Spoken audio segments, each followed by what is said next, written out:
What up? I'm back. And remember, I had told y'all to like send me questions and stuff if y'all wanted to ask questions. Well, I got three of them. One of them is kind of rude, but I don't care because I don't know y'all, so it is what it is. But I'll go with my first question. My first question is: would you ever leave Somerset Canyons to coach another high school? If so, what school?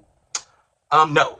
I will tell you this right now. I would not leave Somerset Canyons to coach another high school because I've been offered to leave Somerset Canyons to coach several high schools. And no, it's just, I'm not interested in leaving Somerset Canyons for another high school. If I was to leave Somerset Canyons, I would leave for a college position. And like, not like, of course, I'm the assistant coach with FAU Club, but like, I would leave for like, if FAU actual, the team that cheers for the football team, I don't even know if what team they call it, the game day team, the spirit team, the official owl squad or whatever, I would definitely take that on. If that position became available, I would 1000% take on that position and I would do that. But I also would try to do Somerset Canyons at the same time because I feel like I would be very capable of doing both my high school and my college. I would definitely do FAU. I would move back to Alabama to do Troy. I would definitely move back to Alabama for Troy University. Um, Another college that I would like to coach, they got to have football. So FAU, Troy University.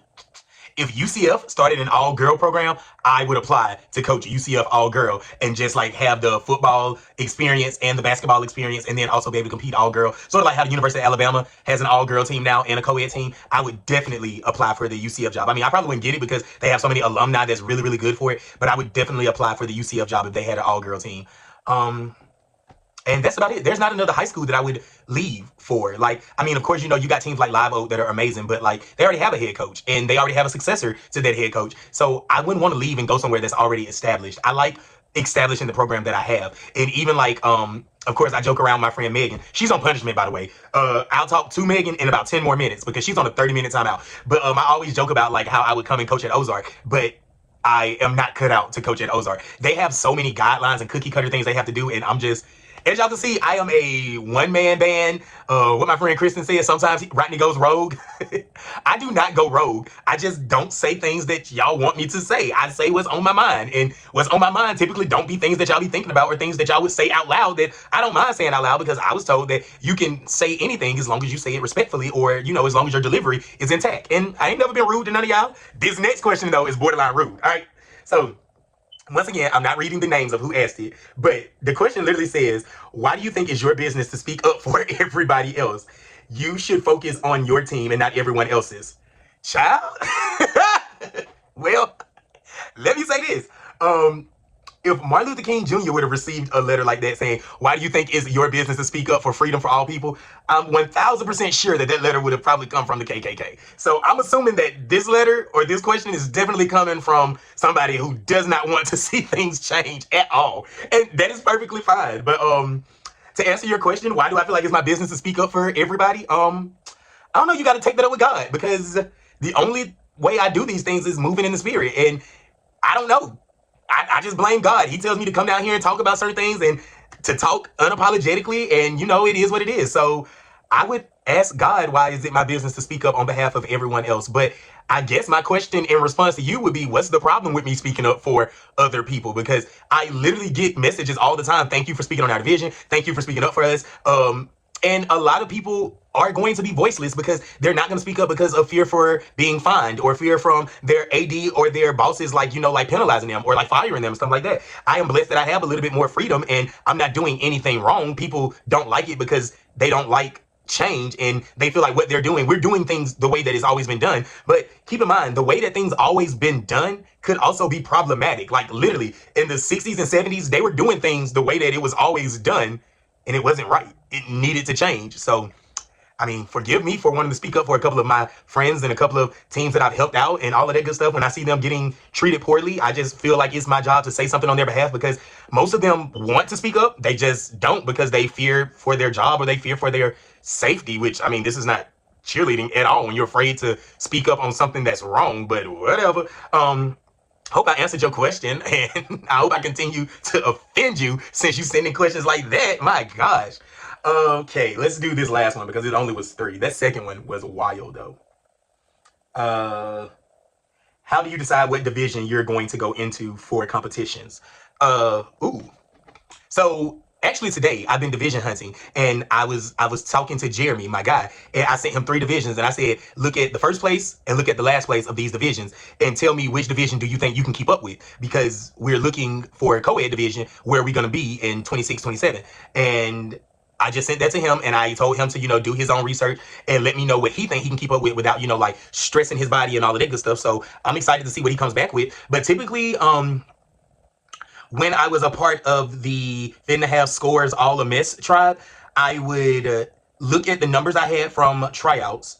I would then look at the number of stunt groups that were doing the same as that skill. I would then look at the defending champion of that division, and I would wonder or think, or I would know for a fact that I can knock them off. Like, I spoke very openly about Oak Hall won it in 25, and when I saw Oak Hall's routine, I was like, okay, we can do this. We can knock them off easily. And when I saw the runner-up routine, I was like, yeah, we'll be fine. We'll be fine. We'll be good. Blah, blah, blah, and all of this stuff. Of course, I knew the politics that come behind it. Like I said, like they were runner-up last year, and of course they would want them to win it this year. And if we would have stayed in it with us being runner-up this year, we probably could go and do the same exact routine, and they crowned us because we've done our 1 year of runner-up. So boom. But no. We're not doing that, because we should not be doing a 1 year of runner-up. And we're still waiting for our video review. No worries. We're going to send the email and make sure that we ask. But we definitely want to know how our score went down, and if we can comparatively speak, we want to know how other scores jumped up, because if any scores should have jumped, it should have been the team that hit 0 with the most difficult routine, and that did not happen. But Fit and a Half Scores all awful. They don't answer any questions. They get upset when you question them. They get upset when you speak out, allegedly. Allegedly, they get upset when this happens. So yeah, like, not for us. But typically I look at what my weakest stunt group can accomplish, and then I try to utilize as many of my kids as possible. Now, as far as UCA goes, I just go into a division and say, let's be clean, let's be difficult, and let's do our thing. Because we were in varsity co-ed with, Baldwin, West Nassau. West Nassau ended up going down to small with their injury. Who else was there? Interlocking was in there. Boaz was in there. Pass Christian, North Bullet. So, I mean, I wasn't looking at it like, oh, scared, because we was in 3rd place going into finals, and we just didn't do our jobs. And then for junior varsity, we were just non-tumble because we were non-tumble for co-ed. So we just stayed non-tumble, and we just went into a division that we thought would be good for us. So it's not like I sit there and I'd be like, who's the weakest link and where can I go for an easy win? Because we're staying in, I know for a fact we're staying in junior varsity non-tumble. As far as the co-ed goes, because my guy is starting the co-ed, he's tossed hands, he's walking into extension, and he's going to get more co-eds, I need to put him in a division where he can utilize his skills. So I've narrowed it down to 3 divisions, and I'm letting him decide where does he think that his skills can best be serviced, like service, so that he's not like suffering injury, but at the same time, I can look back at him and say, you decided this division. Make sense? As far as middle school is concerned, middle school is leaning towards intermediate, because middle school has never competed in the UCA circuit. If they can get better skills, then I would definitely not have them in intermediate. I would have them in the regular small non-tumble or small tumbling or whatever. But as it stands right now, they're going to be in one of those intermediate divisions.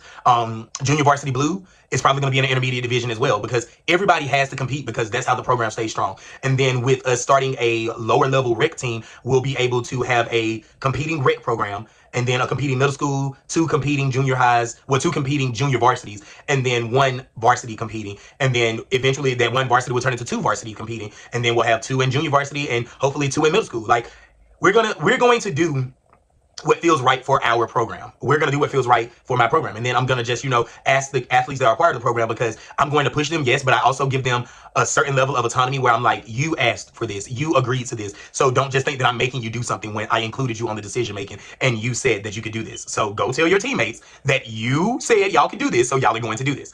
But yeah. That answers the question about if I would go anywhere else, only to a college, maybe FAU if that job becomes available, but I would still hold on to Somerset. Of course, if UCF started the all-girl division, I would not be able to hold on to Somerset. But I don't see myself leaving Somerset no time soon. Like, I'm going into year 4, so technically I have 16 more years left, because I said 20 years. So technically I have 16 more years left, and things change, because I also had said, like, as far as like the state side of things, I said, like, I was going to win X amount of state titles, and I was going to win X amount of national titles, and I have no interest in winning a state title anymore. So things change, and it is what it is. But I'm excited about this year because it's already started.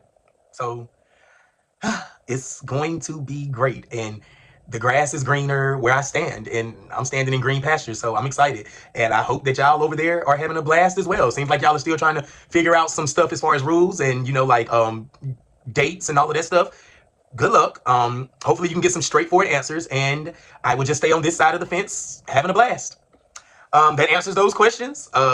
That middle question was funny. Stuff like that don't bother me. Y'all can ask me whatever. Y'all can ask me, why do you perm your hair? And I'm saying, because Madam CJ Walker made it possible. Stuff like that do not bother me. Trust me and believe. Y'all don't know me to offend me, and I'm not going to be offended by nobody that would ask me a question like that via Instagram, but you see me in person and you looking for quarters. Head down. No, get your head up. Stop looking for quarters and look at me. Talk to me, baby. Because I know for a fact, next time I see some people, I'm going to be like, hey, bestie. You got so much to say online. Let's talk in person. Let me know all of your concerns. Let me know how you feel. What's on your mind? Because you've been acting different lately. Hey, Camp. Some of y'all know it. Some of y'all don't. All right. That's about it. Maybe I'll get one more video off before I take off to Alabama. Maybe I will. Maybe I won't. But that's a little Q&A, life update. That's all I got. Peace.